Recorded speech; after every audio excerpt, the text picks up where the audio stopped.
Hi Sai beauty. Today நான் என்ன சொல்ல போகிறேன்டா, உங்களுக்கு எல்லாருக்கும் தெரியும் முழு நெல்லிக்காயை பற்றி, ഇതിൻ്റെ பெனிஃபிட்டை பற்றி.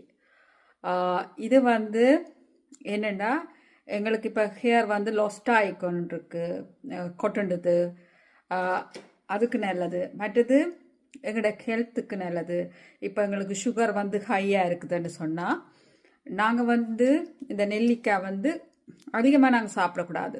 ஒரு நாளைக்கு ஒன்றோ ரெண்டுக்கு மேலே சாப்பிடக்கூடாது. இப்போ இது கொஞ்சம் பிக் நெல்லிக்காயாக இருக்குது, அப்போ நீங்கள் 1 காணும்.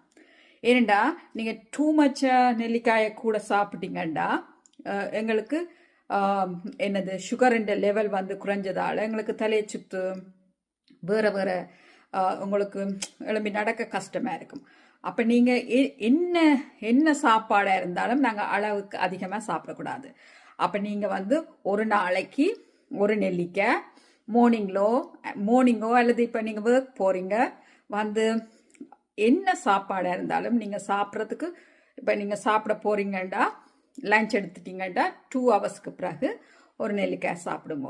இல்லை உங்களுக்கு மார்னிங்கில் சாப்பிட ஓகேண்டா சாப்பிடுங்க. அல்லது இப்போ நீங்கள் ஒரு ஜூஸை அடித்து குடிக்க போகிறீங்கண்டா ஒரு நாளைக்கு 2 நெல்லிக்காயை சின்ன சின்ன பீஸாக கட் பண்ணிவிட்டு அதை கிரைண்டரில் போட்டு கொஞ்சம் தண்ணி விட்டு நீங்கள் ஜூஸை அடித்து குடிக்கலாம்.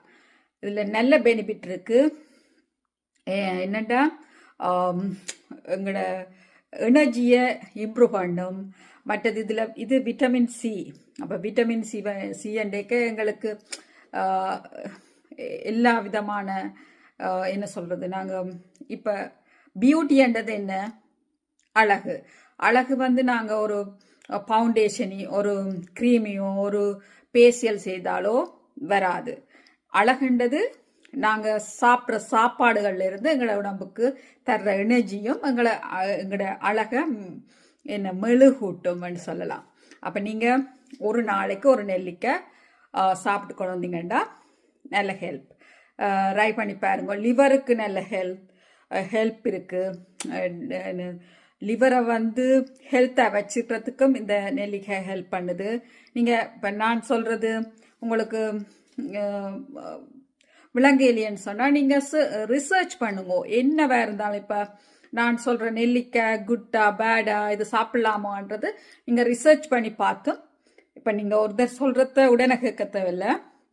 நீங்கள் ரிசர்ச் பண்ணி இது குட்டண்டா நீங்கள் அதை கண்டினியூ பண்ணிக்க உங்களுக்கு வருத்தங்கள் மாறும். ஓகே, ட்ரை பண்ணி பாருங்க. பாய்.